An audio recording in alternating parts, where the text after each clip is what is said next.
नमस्कार, आप देख रहे हैं गुड न्यूज टुडे। शाम के 4 बज चुके हैं और ये वक्त होता है हमारे खास कार्यक्रम ये हुई ना बात का। मैं हूं आपके साथ अनंत भट्ट। तो बात ऐसी हो जो सीधे आप तक पहुंचे, मुद्दे ऐसे हो जो सीधे आपसे जुड़े हों। अक्सर खबरों के शोर में हमारे आपके काम की बातें पीछे छूट जाती हैं, कुछ बदलने की हमारी कोशिशें अधूरी रह जाती हैं। तो नए अंदाज में कुछ कहने, कुछ सुनने और बहुत कुछ समझने की करेंगे कोशिश। इस शो में बात ऐसी होगी, आप भी कहेंगे ये हुई ना बात।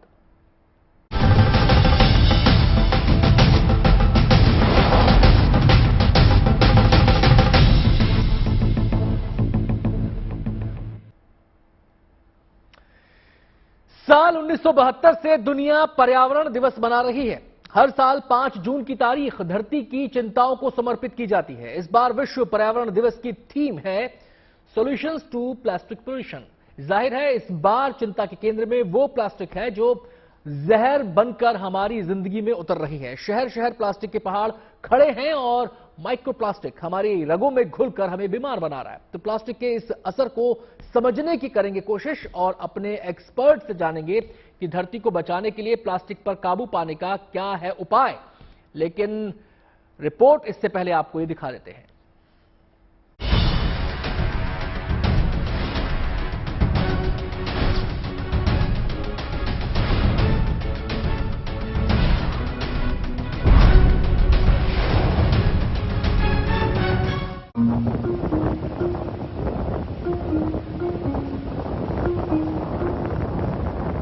केवल 2320 प्लास्टिक की बोतलों से धरती की व्यथा बोल देने का यह हुनर भले ही नायाब हो, लेकिन इस कला के पीछे कलेजा चीर देने वाली कहानी है। ये कहानी हमारी उस धरती की है जिसे हम मां मानते हैं।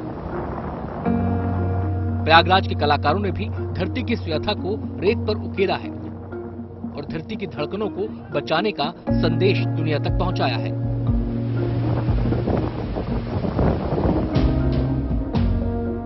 धरती और पर्यावरण की चिंता कोई नई नहीं है और धरती की फिक्र करने वालों के सवाल भी नए नहीं हैं। लेकिन विश्व पर्यावरण दिवस ने इन सवालों को फिर से हमारे सामने ला खड़ा किया है। सवाल ये है कि हम धरती के सब्र का इम्तिहान लेने पर उतारू क्यों हैं और आखिर क्यों हमने धरती के सुकून को प्लास्टिक जैसे जहर के हवाले कर दिया है। प्लास्टिक पोल्यूशन जो है इसके ऊपर कई सालों से बात चल रही है। बहुत बार कहा गया है कि RRR को ऑप्ट करो, रीयूज, रीसाइकल एंड रीथिंक। तो अब मेरा ख्याल है कि इसकी बजाय हमें RRR करना पड़ेगा, रिफ्यूज, रीसाइकल एंड रीथिंक, क्योंकि प्लास्टिक जो है इनडिस्ट्रक्टिबल है और ये वातावरण में या जमीन में एक बार दब गया तो शायद सालों साल चलता रहेगा। इसका कुछ नहीं हो सकता, बल्कि धरती को पोल्यूट कर देता है। प्लास्टिक आज हमारी फिक्र की बड़ी वजह है। जिस प्लास्टिक को इंसानों ने अपनी सहूलियत के लिए इजाद किया था, वो प्लास्टिक अब धरती को हमसे छीन रही है। धरती के कलेजे तक उतर चुकी प्लास्टिक अब बीमारियों की वजह बनकर इंसानों तक पहुंच रही है। अगर आप देखें तो कई बार फोटोग्राफ्स भी आए हैं, गायों के पेट में प्लास्टिक पाया गया है, व्हेल्स के पेट में प्लास्टिक पाया गया है। इवन जो मैरिन लाइफ है हमारी या समुद्र में जो है, प्लास्टिक की बोतलें तैरती हुई पाई गई हैं। तो कुल मिला के सिचुएशन बहुत भयावह है। ऐसे में सवाल है कि प्लास्टिक और माइक्रोप्लास्टिक की इस बला को टाला कैसे जाए और कैसे ये समझा जाए कि प्लास्टिक हमारी जिंदगी नहीं बल्कि हमारे वजूद के मिट जाने की वो शुरुआत है, जिसे जल्द से जल्द रोका जाना बेहद जरूरी है। अगर आप ये देखें कि पिछले कुछ सालों में आप कैंसर के केसों में बढ़ोतरी देखेंगे, आप कार्डियक अरेस्ट के केसों में बढ़ोतरी देखेंगे, जिसका आप आज तक अंदाजा नहीं लगा सके कि ये क्यों है। तो हमें प्लास्टिक का यूज जो है बड़े जुडिशियसली करना पड़ेगा और इसकी डिस्पोजल के लिए उतने ही कॉन्शियस होना पड़ेगा। लेकिन ये दोनों बातें एक दूसरे से जुड़ी हुई हैं। प्लास्टिक के विरुद्ध युद्ध की बुनियादी इस बार विश्व पर्यावरण दिवस का लक्ष्य है। कोशिश यही है कि पहले पर्यावरण से प्लास्टिक के खतरे को बचाया जाए और उसके बाद प्लास्टिक से होने वाली जानलेवा बीमारियों से इंसानों को बचाया जाए। ये लेटेस्ट रिसर्चेस इस बात के लिए पॉइंट आउट कर रहे हैं कि जो भी हम प्लास्टिक्स यूज कर रहे हैं उसमें से ना सिर्फ जैसे कि डब्बों में हम प्लास्टिक रख रहे हैं, खाना रख रहे हैं, तो उसमें से जा रहा है खाना के अंदर से प्लास्टिक हमारे शरीर के अंदर, बल्कि जो हम पानी पी रहे हैं, जैसे कि वॉशिंग मशीन्स का जो रेजिडुअल निकलता है, या फिर सीवेज प्लांट्स से जो कुछ रेजिड्यू निकलता है, उन सब में प्लास्टिक की मात्रा पाई जा रही है। जाहिर है धरती को हमने जो दिया है, धरती हमें वही लौटा रही है। आज माइक्रोप्लास्टिक ऐसा जिन्न बनकर सामने है जिसे बोतल में वापस लाना मुश्किल है, क्योंकि पर्यावरण में घुलकर यही माइक्रोप्लास्टिक तमाम बीमारियों की वजह बन रहा है। हमारी बॉडी के अंदर जाके ये ना सिर्फ हमारे लंग्स, हमारी गट या इंटेस्टाइन्स को इफेक्ट करता है, बल्कि हमारी ग्रोथ को, हमारे रिप्रोडक्शन को भी ये इफेक्ट करता है। पाया गया है कि बच्चों में लर्निंग डिफेक्ट्स पाए जा रहे हैं, मेमोरी डिफेक्ट्स पाए जा रहे हैं, इवन टेस्टोस्टेरोन लेवल्स को भी माइक्रोप्लास्टिक्स इफेक्ट कर रहे हैं, हमारी इम्यूनिटी को कम कर रहे हैं। सो रिप्रोडक्शन की अगर बात करें तो a lot of infertility cases are being seen now, उसमें भी कहीं ना कहीं प्लास्टिक्स का हाथ है। आज धरती की धड़कनों को सुनने का वक्त है। आज ये समझने का वक्त है कि कैसे धरती को प्लास्टिक के जहर से बचाया जाए, क्योंकि धरती हमारा आज भी है और हमारा कल भी है। ये धरती है तो हम हैं। Bureau report, good news today.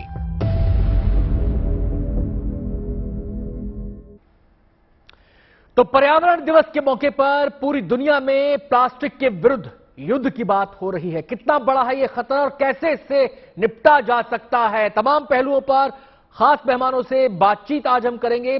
हमारे साथ जो मेहमान मौजूद हैं, सबसे पहले उनसे आपका परिचय करा दें। हमारे साथ डॉक्टर अंशुमान कुमार मौजूद है, जो कि डायरेक्टर हैं और चीफ कैंसर सर्जन हैं धर्मशिला हॉस्पिटल के। इसके अलावा हमारे साथ पर्यावरणविद आनंद आर्या जी भी मौजूद रहेंगे। हमारे साथ अजीत कुमार हैं, जो कि वेस्ट मैनेजमेंट से जुड़े हुए हैं, एक्सपर्ट हैं। और हमारे साथ अविनाश मोहंती जुड़े रहेंगे। रिसाइकल की बात होती है, रिसाइकल मैनेजमेंट कैसे हो सकता है, कितना कारगर हो सकता है, इन तमाम पहलुओं पर बात हम करेंगे अविनाश से भी। तमाम मेहमानों का एक बार फिर से बहुत बहुत स्वागत है हमारे इस खास कार्यक्रम में चर्चा करने के लिए। हम सीधे सबसे पहले रुख करेंगे आनंद आर्य का और उनसे ये समझने की कोशिश करेंगे कि कैसे प्लास्टिक हमारे इकोसिस्टम में और हमारी फूड साइकिल में घुलता जा रहा है। आनंद जी। देखिए, ये तो एक ऐसा नासूर सा हमको मिल गया है ये प्रोडक्ट। जब शुरू हुआ था तो सबने वाह वाह करी थी कि क्या बढ़िया प्रोडक्ट है, पर इसके बारे में किसी ने कभी सोचा ही नहीं कि इसके इफेक्ट क्या होंगे, इसका इम्पैक्ट क्या होगा, मनुष्य की लाइफ पर क्या होगा, और जितने भी हमारे एनिमल्स हैं उनकी लाइफ पे क्या होगा। और ये एक ऐसा प्रोडक्ट है जिसको आप शायद डिस्ट्रॉय नहीं कर सकते। तो वो आई थिंक इसका इम्पैक्ट इतना है कि जो मैंने अपनी आंख से देखा है वो मैं आपको बयां कर सकता हूँ जी। बीकानेर के पास एक कंजर्वेशन रिजर्व है जो कि वल्चर्स के लिए बनाया गया था। तो आइडिया ये था कि उस पूरे डिस्ट्रिक्ट के जितने भी मृत जानवर हैं उनको उनका स्किन का तो जो भी उपयोग हो सकता है वो होगा, उसके बाद उनका जो कारकास है वो वहां पे डाला जाता है। पर जब मैं पहली दफा गया तो इस तरह से ये देखा नहीं गया कि वहां कारकास से ज्यादा प्लास्टिक था। और वो प्लास्टिक कहाँ से आ रहा था, क्योंकि जितने भी आपके वल्चर्स थे, ईगल्स थे, जो कि वहां पे कुछ रहते हैं, कुछ माइग्रेटरी पीरियड में बहुत आते हैं वहां पे जी। अब वो तो उनका तो जो भोजन है वो कारकास जो है पशु का, पर उसके अंदर से जो निकला प्लास्टिक है उसका सोर्स वही एनिमल्स थे। तो आप इमेजिन करिए कि अगर वो जिस एनिमल के अंदर जिनकी क्षमता किसी भी चीज को पचा लेने की मनुष्य से 50-100 गुना ज्यादा होती है जी, अगर वहां वो नहीं कर सकते और उसका इम्पैक्ट उनकी लाइफ पे जरूर होता होगा। जी, क्योंकि हम देख आनंद रहे जी, हैं प्लास्टिक के भी दो पहलू हैं। एक तो हार्ड प्लास्टिक, बड़े प्लास्टिक के रूप में हमारे सामने है, एक माइक्रो प्लास्टिक की बात आजकल हो रही है। अब माइक्रो प्लास्टिक के बारे में आपसे समझना चाह रहे हैं कि जो वो प्लास्टिक, जी, जो ये क्या, जी, अब जैसे आप पानी की बोतल यूज करते हैं, हम उसे कितना भी कह दें कि ये फूड ग्रेड है, ऐसा है वैसा है, पर अगर आप देखेंगे तो आप जिस समय माइक्रोस्कोप के अंदर खोल के देखेंगे उस पानी को जी, और उसका डीप एनालिसिस करेंगे तो आपको दिखेगा कि उसके अंदर माइक्रोफाइबर्स हैं। जी, वो माइक्रोफाइबर्स पे अभी कोई मेजर स्टडी मेरे हिसाब से अभी नहीं हुई है कि जिससे ये पता चले कि मनुष्य के जीवन पे या पशु के जीवन पे या जितनी भी वाइल्ड लाइफ है जी। उसके ऊपर कितना असर पड़ रहा है। मैं आता हूं आनंद जी आपके पास में सीधे। डॉक्टर अंशुमान जी का यहां पर रुख करना चाहूंगा। अंशुमान जी, आपने सुना आनंद जी को बता रहे हैं कि खतरा कितना बड़ा है।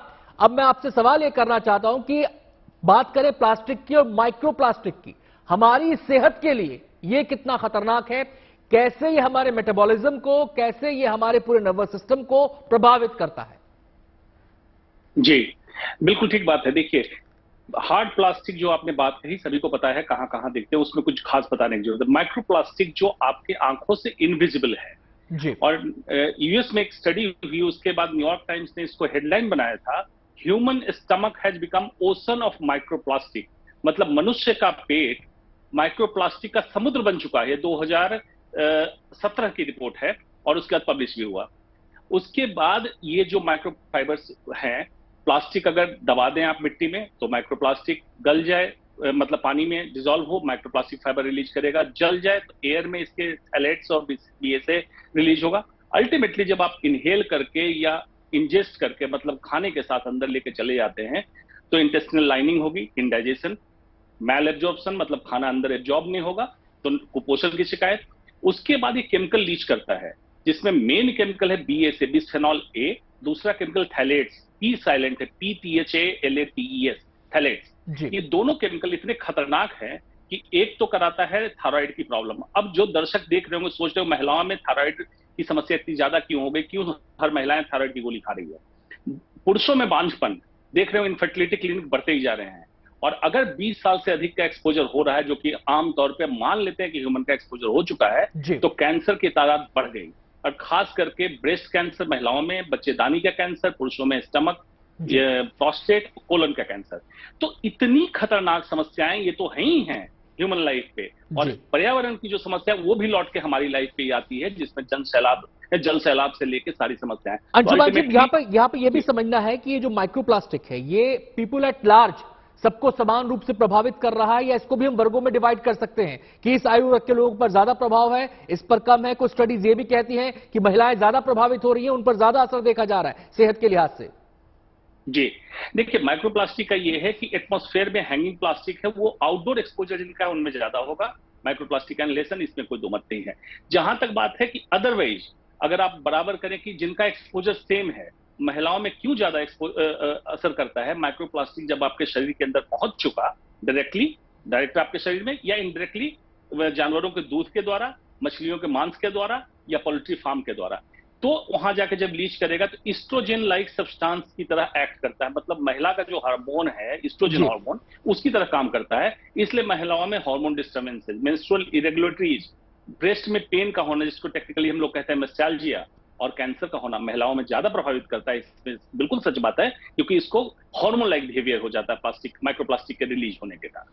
जी, मैं आपके पास आता हूं अंशुमान जी, क्योंकि और भी बहुत सारे पहलू हैं हमारी सेहत से जुड़े, इन पर जानकारी होना, जिन पर प्रकाश डालना बहुत जरूरी है। सीधे मैं यहां पर अजीत जी का रुख करना चाहूंगा, जो कि वेस्ट मैनेजमेंट एक्सपर्ट हैं।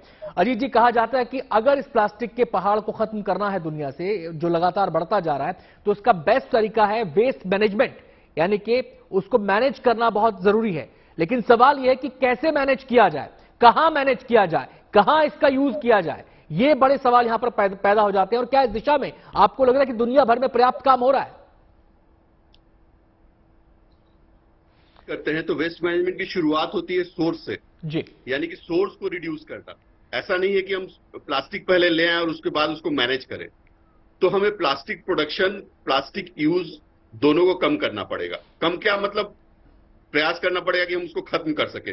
ऑफ कोर्स इमीडिएटली मतलब एक दिन में खत्म नहीं हो सकता, इसमें साल 10 साल, 5 साल, 20 साल, जो भी 30 साल लगेगा। बट सिंगल यूज प्लास्टिक की बात करते हैं, वो तो खत्म कर ही दे इमीडिएट। उसके लिए तो लॉज भी आ गए हैं और काफी जगहों पे दुकानदार और बाकी लोग इसको फॉलो कर रहे हैं। कुछ जगहों पे फॉलो कर रहे हैं, काफी जगह पे शुरू में फॉलो किया था जब नया लॉ आया था। तो स्ट्रिक्ट इंप्लीमेंटेशन जरूरी है। उसके साथ हमारा जो कम्युनिटी है, जो मतलब चाहे वो कॉलोनीज में RWS के मेंबर हो या रेसिडेंट्स हो या गांव के जो लोग हैं, खुद गांव में तो उतना ज्यादा नहीं होता, बट गांव में भी अभी काफी प्लास्टिक आ गया है।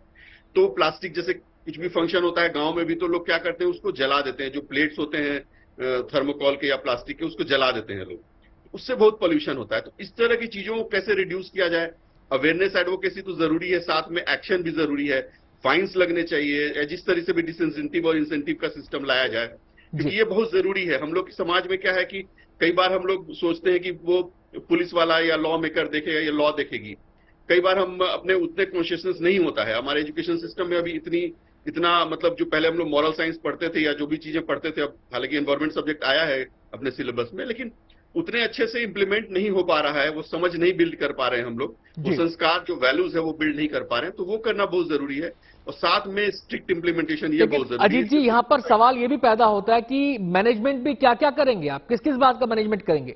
टूथब्रश से लेकर साबुदानी तक प्लास्टिक है, आपके बच्चों के जो सॉफ्ट टॉयज आते हैं उसमें प्लास्टिक है, आप जो सामान पैकेजिंग में आप लेकर आते हैं उसमें प्लास्टिक है, बच्चों की चॉकलेट में प्लास्टिक है, आप जो शू के जो जूते वगैरह आ रहे हैं उसमें छोटे छोटे प्लास्टिक उसके अंदर आप देखेंगे, और बहुत सारी चीजें ऐसी जिसमें हर जगह तो प्लास्टिक है। तो क्या क्या मैनेज करेंगे, कैसे इसको पूरा रिकॉल करना? जी, सबसे पहले हमें पैकेजिंग में प्लास्टिक को एकदम रिड्यूस करना है, और वो पॉसिबल है। एकदम मिनिमाइज कर सकते हैं हम प्लास्टिक में। जैसे कोई भी चीज हम पैक करते हैं प्लास्टिक में करते हैं। बहुत सारे खाने पीने की चीजें हैं, उसको हम दूसरे बर्तनों में या दूसरी चीजों में हम डाल सकते हैं। दूसरे ऑप्शंस है हमारे पास, स्टील है या शीशा है या और ऑप्शंस है। उसी तरह से जो पैकेजिंग करते हैं, तो हर चीज को हम 10 बार लपेट के सुंदर सा दिखने के लिए करते हैं। तो हमें समझना यह है कि सुंदर दिखना है या सुंदर होना है। सुंदर होना मतलब प्राकृतिक होना, नेचर के साथ जुड़ना। तो प्लास्टिक को जो हम रिड्यूस करें, ये हमारा एक मतलब गर्व का बात होना चाहिए कि हम ज्यादा उसको पैकेज नहीं कर रहे हैं। ज्यादा पैकेज करके सुंदर दिखाने की से कोई फायदा नहीं है, या प्लास्टिक के प्लांट्स कई जगह लोग लगाते हैं, उससे कोई फायदा नहीं। तो पैकेजिंग में बहुत हम रिड्यूस कर सकते हैं उसको। उसके अलावा जो चीजें बन रही है उसके दूसरे ऑप्शंस हैं, और जो बायोडिग्रेडेबल ऑप्शंस हैं उनको हम देख सकते हैं, उनको देख के हम कर सकते हैं। तो ये करना पड़ेगा। मतलब ये हमारे पास लाइफस्टाइल चॉइस अब ऑप्शन नहीं हमारे पास। जी अजीत जी, मैं आपके पास आता हूं। अविनाश मोहंती का मैं सीधे रुख करना चाहूंगा। जब बात आती है प्लास्टिक मैनेजमेंट की, तो उसमें एक सबसे बड़ा सवाल होता है उसके रिसाइकल होने का। एक बड़ा ऑप्शन ये भी कहा जाता है कि इसका रिसाइकल मैनेजमेंट भी बेहतर होना चाहिए, ये भी एक उपाय हो सकता है। लेकिन रिसाइकल क्या क्या करें मोहंती जी, सवाल यहां पर यह खड़ा हो रहा है। हमारी तो जो पूरी फिलॉसफी है, अगर हम पूरे इंडिया की परंपरा को देखें, तो छोटी से छोटी चीज जो यूज में नहीं है उसका कोई ना कोई उपयोग हम करते थे। अगर कपड़ा पुराना हुआ तो उसका पोंछा बन गया, अगर ब्रश पुराना हुआ तो उसका नाड़ा डालने वाला इंस्ट्रूमेंट के तौर पर हम उसको इस्तेमाल कर लेते थे। लेकिन ये रिसाइकल की जो सोच थी, ये अब जा रही है। पहली बात, इसको कैसे पुनर्जीवित किया जाए, और बड़े लेवल पर प्लास्टिक को रिसाइकल कैसे किया जाए, इसके लिए क्या अलग अलग केंद्र बनाने की जरूरत है, अलग अलग जगह पर जहां पर सीधा प्लास्टिक का कचरा इकट्ठा किया जाए, और इस रिसाइकल जो ये चीजें आ रही हैं इसको कैसे खपाया जाए? फर्स्ट ऑफ ऑल, प्लास्टिक की जो डिफरेंट फेजेस है उसके बारे में सारे एक्सपर्ट्स ने ऑलरेडी बता चुके हैं वो, कि कैसे ह्यूमन हेल्थ के ऊपर इम्पैक्ट होगा, कैसे एनवायरमेंट के ऊपर इम्पैक्ट होता है। Let me put numbers into perspective. Plastic की वजह से, प्लास्टिक जितना भी हम लोग काइंड ऑफ यूज करते हैं एंड देन उसको डिस्कार्ड करते हैं, उसकी वजह से हमारी क्लाइमेट चेंज पे जो इम्पैक्ट है वो काफी गुना है। ये नंबर काफी मेनस्ट्रीम डिस्कशन में कभी नहीं आता है। नंबर 1 है कि प्लास्टिक इंडिया अलोन क्या करता है, 850 million ton of carbon emit करता है, या फिर GHG एमिशन, जो कि सिर्फ प्लास्टिक से होता है। इसको अगर नंबर के हिसाब से देखा जाए तो 200 कोल पावर प्लांट जितना एमिशन करते हैं उतना ही प्लास्टिक करती है। तो ये नंबर 1 आंकड़ा है। इसीलिए हमारी जो जितने भी क्लाइमेट कमिटमेंट्स हैं, और इंडिया एक ग्लोबल थॉट लीडर है क्लाइमेट कमिटमेंट्स को लेके, एंड इन कमिटमेंट्स के हिसाब से अगर हम देखें तो प्लास्टिक की रीयूज, रिसाइकल एंड रिड्यूस जो 3R होते हैं, वो 3R को हमें रीजुविनेट करना होगा, बिकॉज हमारे क्लाइमेट एक्शंस और एनवायरमेंटल प्लेजेस जो हैं, that is not aligned at some way और द अदर। ये है नंबर 1। रहा सवाल कि हम इसको कैसे मैनेज करें। इंडिया एक स्टार्टअप इनोवेशन की हब बन रही है ग्लोबली, एंड साउथ एशिया में one of the largest startup hub है।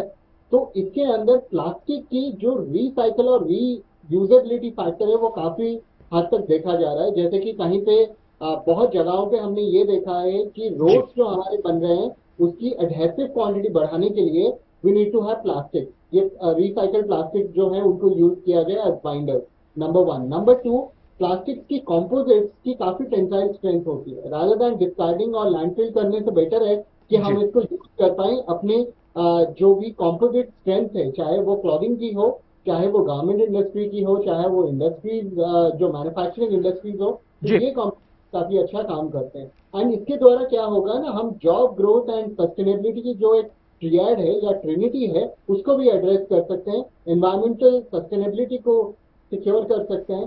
Secondly, which is more important is ये जो क्लाइमेट चेंज के इम्पैक्ट है इसको काफी हद तक हम रेस्ट्रिक्ट कर सकते हैं। आनंद जी, माइक्रोप्लास्टिक के विषय में ये कहा जा रहा है कि ये कंपैरेटिवली नया इशू है, कंपैरेटिवली नया इशू उसको बताया जा रहा है, इसको टैकल किया जा सकता है। इस पर क्या कहना है आपका? देखिए, इसको इशू करना मतलब इसको हैंडल करना तो बहुत ही डिफिकल्ट है। और जैसा कि एक आपके पैनलिस्ट ने पहले बोला कि इनको ये जो प्लास्टिक का जो जितना भी यूज है हमें खासकर वो बंद करना होगा और उसके लिए अल्टरनेट मटेरियल हमें ढूंढना ही पड़ेगा जी।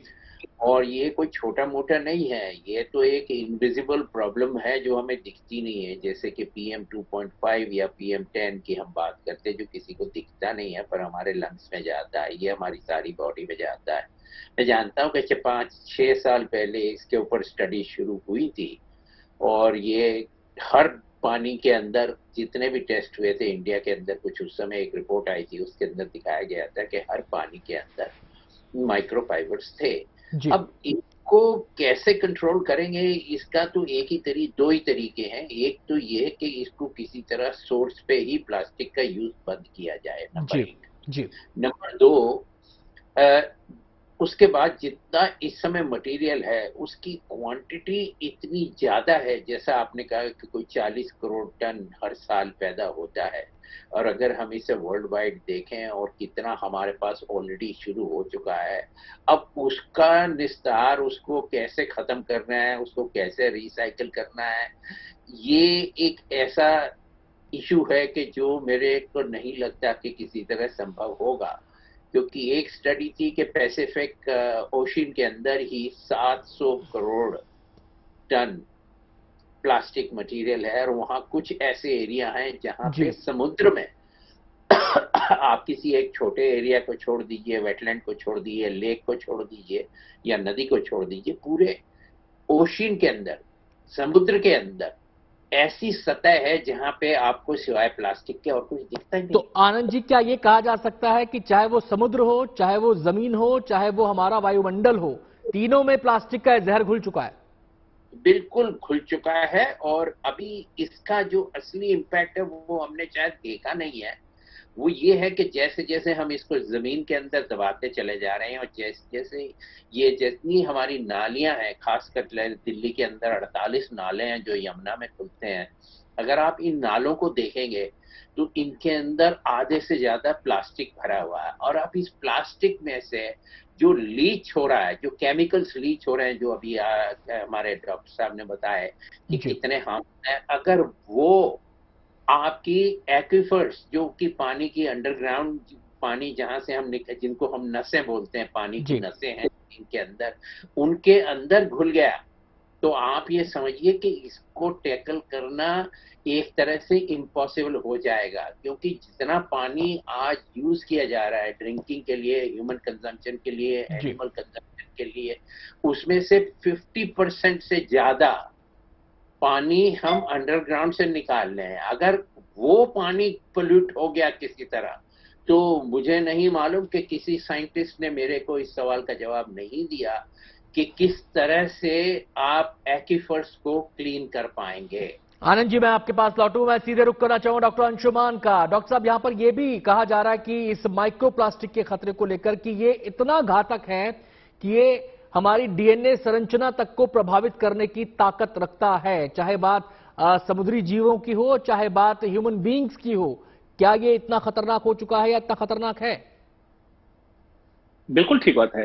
देखिए, हार्ड प्लास्टिक की जो बात आपने कही, और आनंद जी बिल्कुल सही बताया, जब तक आप सोर्स को खत्म नहीं करेंगे तो माइक्रोप्लास्टिक तो बनता रहेगा। सिर्फ माइक्रोप्लास्टिक कैसे खत्म कर सकते हैं? माइक्रोप्लास्टिक का मतलब ही हुआ इनविजिबल पार्टिकल। इनविजिबल पार्टिकल जब आपके इंटेस्टाइन में पहुंचा तो इंटेस्टाइन की विलाई, जो उंगलियों जैसी छोटी माइक्रोस्कोपिक स्ट्रक्चर होती है जहां से खाना हमारा एब्जॉर्ब होता है, उसको ब्लॉक कर दिया, इंडाइजेशन। वहां से अंदर चला गया आपके सर्कुलेशन में, वहां जाके डीएनए पे असर किया, दूसरा हार्मोन पे असर किया, हार्मोन इनडायरेक्टली फिर डीएनए को डैमेज किया। और जब बच्चा मां के गर्भ में पल रहा होता है तो प्लेसेंटा के थ्रू मां के गर्भ से बच्चे में यही केमिकल पहुंचता है, और इनबॉर्न बच्चा, उसको कहते हैं फर्स्ट हिट हाइपोथेसिस। जब बच्चा गर्भ में है उस पे जब केमिकल का हिट हुआ, यही बच्चा जब पैदा होता है तो देखते हैं बच्चों में भी कैंसर बढ़ा। सेकेंड हिट हाइपोथेसिस, जैसे उसको एक्सपोजर मिला, हिट कर दिया। तो मतलब आपने पूरी चेन डाल दी है जी, कहां कहां हिट करे, गर्भ से लेके गर्भ तक हर जगह आपने प्लास्टिक पहुंचाया। और इंसान, अगर मैं कहूं कि all atmosphere, lithosphere, hydrosphere all enclosed इन प्लास्टिक बैलून, तो बहुत अतिशक्ति नहीं होगी इसमें। हम बिल्कुल घातक स्थिति में पहुंचे हैं, रोकना जरूरी है। अगर रोकना चाहे तो 3 स्तर पर रोक सकते हैं, व्यक्तिगत, सामुदायिक और नीतिगत स्तर पे। तीनों पे करना होगा। व्यक्तिगत स्तर पे आज चालू करेंगे, आपको फायदा होगा। दूसरा, आपकी आने वाली पीढ़ी की 450 साल से 1200 साल समय लगेगा डिग्रेड होने में, जो अभी लेकिन है। क्या इंडिविजुअल एफर्ट से इसको रोका जा सकता है? मैं अपनी ही बात करूं या मैं आपकी ही बात करूं कि आप अपने घर में इसे कैसे रोक सकते हैं? एक इंडिविजुअल एफर्ट क्या हो? भाई, आप टूथब्रश सुबह उठ के टूथब्रश इस्तेमाल करते हैं, वो हमारे जीवन का हिस्सा बन चुका है। हम जिस साबुन से नहा रहे हैं वो हमारे जीवन का हिस्सा बन चुका है। जिस साबुन को हम साबुनदानी में रख रहे हैं वो प्लास्टिक की है, वो हमारे जीवन का हिस्सा बन चुका है। जिस पानी को हमारी क्लींजिंग के लिए इस्तेमाल करते हैं वो प्लास्टिक की बोतल में, वो हमारे जीवन का हिस्सा बन चुका है। जिस खाने को हम खाते हैं वो पैक होकर प्लास्टिक के डिब्बे में आ रहा है, वो हमारे जीवन का हिस्सा बन चुका है। तो एक इंडिविजुअल स्तर पर शुरुआत कैसे की जाए और फिर सामुदायिक स्तर पर? जी, बहुत बढ़िया। देखिए, व्यक्तिगत स्तर पे जो दर्शक देख रहे हैं, अभी जाए अपने किचन में, एक सरसरी निगाह से देखें, फ्रिज से लेकर हर जगह उनका प्लास्टिक है। और इमेजिन करें कि उसको आप मेटल या ग्लास की बोतल से रिप्लेस कर सकते हैं इनर्ट मटेरियल के। गर्म करने के लिए माइक्रोवेव का इस्तेमाल बंद करें, फ्लेम बर्निंग चालू करें। अपने बैग में एक छोटा ग्लास लेकर चले, चाय, जूस, पानी जो भी ऑफिस में पिए, इस पे पिए। प्लास्टिक सेलोफेन से रैप खाना जब आता है आपके सर्व करने, मना कर दें। आप छोटी प्लेट लें, कहें खाना मेरा इसमें ला के दो, फिर धो के आप रख लें। कंजम्पशन कम हो गया आपका। अपना सामान है, अपना बर्तन है, उसमें खाना खाएं। सामुदायिक स्तर, आपका ऑफिस है, ऑर्गेनाइजेशन में प्लास्टिक की बोतल बंद, प्लास्टिक का कप बंद, प्लास्टिक का चीनी मिलाने के लिए चाय में स्ट्रॉ इस्तेमाल करते हैं, बंद। नीतिगत स्तर पे जो आपने बात कही, टूथपेस्ट, ब्रश, शैम्पू सब प्लास्टिक के डब्बे में है। जब आप दूसरा खरीदने जाएं तो ये पॉलिसी बननी चाहिए कि कंपनी उसको दुकान वाला वापस ले, आपको मोटिवेशन के तहत 50 रुपए, 100 रुपए, जो भी जिसका हो, वो नए वाले पैकेट पे डिस्काउंट मिले और ये चला जाए रिसाइकिल, और ये सारी बोतलें रिसाइकलेबल प्लास्टिक हो जाए। नीतिगत स्तर पे ये जरूरी है। और एट द सेम टाइम हमारे एक्सपर्ट बैठे हुए, वो बाकी कैसे रिसाइकिल करेंगे उस पर काम चालू हो। अंशुमान जी, आपने ये तो बात बताया कि उपाय क्या कर सकते हैं इंडिविजुअल स्तर पर, सामुदायिक स्तर पर और नीतिगत स्तर पर, लेकिन ये है कि मान लीजिए इस प्लास्टिक के कारण हमारे शरीर को कोई हानि हुई, कोई हानि हो रही है, तो उसको कैसे डाउनसाइज किया जाए, उसका सामना कैसे किया जाए? बहुत अच्छा। अब देखिए, एक्सपोजर सबका हुआ है। मेनली क्या होता है, hormone derangement and oxidative radical, दो चीजें होती है प्लास्टिक के इंपैक्ट जो शरीर पे होता है। तो हार्मोन डिरेंजमेंट के लिए आप एक्स्ट्रा हार्मोन पिल्स ना लें, कोई भी हार्मोन को बॉडी पे ना दें। दूसरा, ऑक्सीडेटिव रेडिकल का मतलब एंटीऑक्सीडेंट्स। एंटीऑक्सीडेंट्स आपके ग्रीन लीफी वेजिटेबल फ्रूट्स में है। एडिशनल मैं उनको बताता हूं, जो सप्लीमेंट ले, ग्लूटाथियोन, Q10 और मल्टीविटामिन और एंटीऑक्सीडेंट, इसके प्रिपरेशन अवेलेबल हैं। आपके प्लास्टिक के बैड इंपैक्ट को शरीर पे ये कम करेगा, ये प्रूवन स्टडी आ चुकी। चलिए, मैं आता हूं अंशुमान जी, मैं सीधे अविनाश जी का रुख करना चाहूंगा। रिसाइकल मैनेजमेंट की बात बहुत होती है प्लास्टिक के संदर्भ में, लेकिन अविनाश जी, मेरा सवाल ये, 40 करोड़ टन प्लास्टिक हर साल पैदा होता है दुनिया भर में। हम आपसे समझना ही चाहते हैं, क्योंकि रिसाइकल मैनेजमेंट के बारे में अगर जानना है तो यह समझना जरूरी है कि इसमें से कितना % ऐसा है जो रीयूजेबल है, और वो जो रीयूजेबल है उसमें से कितना % ऐसा है जिसको हम रिसाइकल कर सकते हैं।